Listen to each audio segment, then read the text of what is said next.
Hello, everyone. Welcome to another episode of the MI podcast. So, I covered a particular episode just now about the Google ad optimization techniques. So, now we'll go to Facebook ad optimization, which is, obvious because when you look at performance marketing, if you talk about ads in social media, it would be I would say almost 100% is Google advertising and Facebook advertising. In terms of the significance of Facebook advertising, I would say it's the most targeted advertising.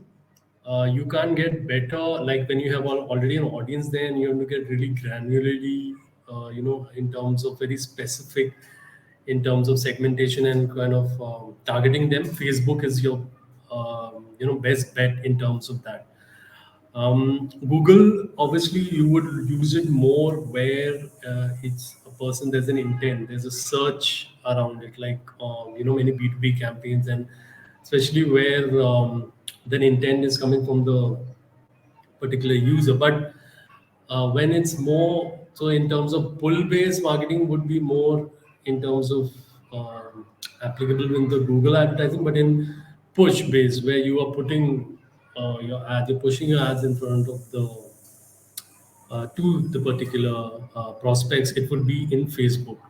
Facebook obviously would also cover, the biggest network in terms of, the social media in terms of the volume is Instagram. So Facebook obviously owns Instagram. So even when you are targeting the Instagram audience, this is where it would come under the Facebook ads platform. So let's just get to a particular optimization techniques.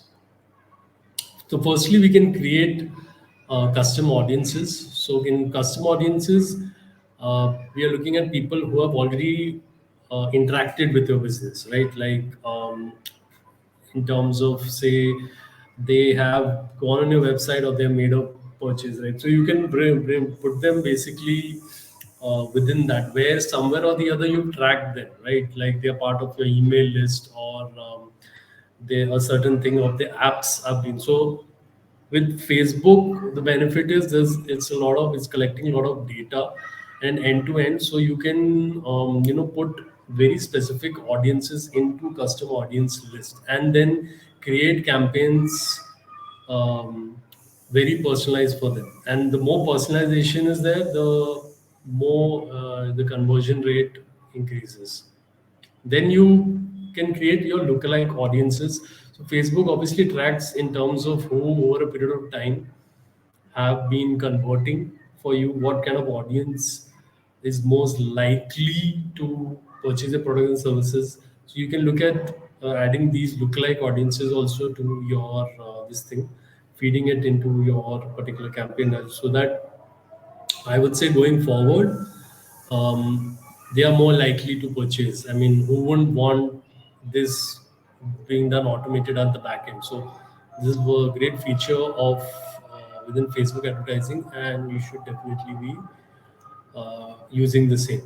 Then you have your dynamic ads. So it's the same thing. I think it would relate to search responsive ads in Google advertising, and you have dynamic, where as per what their reactions are on your website or app have been, or in general, your advertisement would show to them. So very specifically, like these things all, let's be honest, is being tracked, like in terms of what your searches and your app activities, like if you are using an Android phone, or maybe iOS also. So in all these cases, when the ad is created, we are getting a dynamic ad. They would add more targeted, content in it, so you have more likelihood in terms of the customer to convert.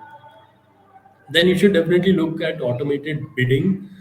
For it's like they're correlated to smart bidding in Google Ads. So in automated bidding is, again, it is looking at the data in the backend, like what all people are more likely, what all is within your advertising, in terms of like your bidding, which is more likely, right? So So it basically uses machine learning to optimize your ad bid so that your desired objective is met. And what is the desired objective? It can be a conversions, or you going to the particular landing page, or whatever page of the website that is there. So main is that when you have the large budgets involved, then it's better to automate it certain processes like bidding, because then end of the day you would want the maximum utilization of your budget as well.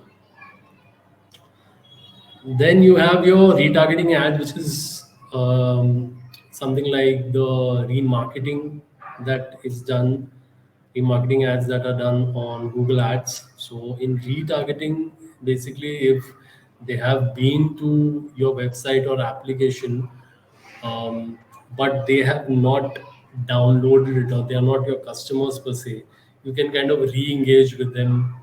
And this is the most common form. Like if you all have been obviously you use most of the people, we are on our devices in a day for quite a few hours. We see these the maximum, the retargeting as that we have gone to a particular website, or we have just gone it's an app ad, and maybe we didn't download that application, but we get these ads in our feed basically. So these are basically the retargeting ads, which are quite effective. Then you should look at video advertisements also, because they are more engaging and they have more likelihood. Like we see different kind of video, like with Instagram, over the period of time stories became popular. Then we had story advertisements coming in the feed. Then you had when reels became popular, then a lot of reel ads also used to come in your feed when you are seeing this. So um, they if you have a video advertisement, it is obviously more effective, and in the feed, like in the format of what that person is looking at, which is a lot of, let's be honest, a lot of video content on Instagram per se. So if you have a video ad, and those also, there are hundreds of formats in that, um, in terms of what kind of ads were there in that. So you should kind of explore this quite a lot, and look at optimizing that particular process. Then your A/B testing you need to do on. They have obviously on your Facebook ads platform. You have those tools to use. Your A/B testing, different ad variations. If you can have, you can measure for different audiences. So once you activate this A/B testing, then you can divide like a certain percentage of your traffic can go to a different ad kind of format, or an image that is used, or a video sequence also that is there within the ad, and you can see what is working and what is not, and accordingly then just increase budget for that. Or if something is not performing, then just don't go along with that particular ad at all. So A/B testing is an important part as a marketer in Facebook, and should look at different variations to increase your ROI in general. So awesome. So this concludes the part A of Facebook ad optimization. I'll be back with the part B of it. So stay tuned for that, and obviously follow me on all the channels that you can see me on. So you will get all these updates and all. And obviously I'm covering a lot of different kind of aspects of marketing and industries and techniques.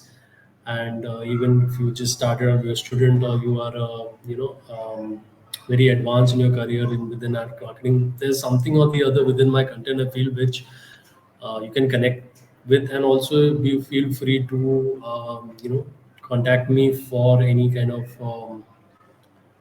doubts you have regarding this process about anything, and definitely we can collaborate also. Thanks a lot. Thanks for your time. I'll see you. Take care.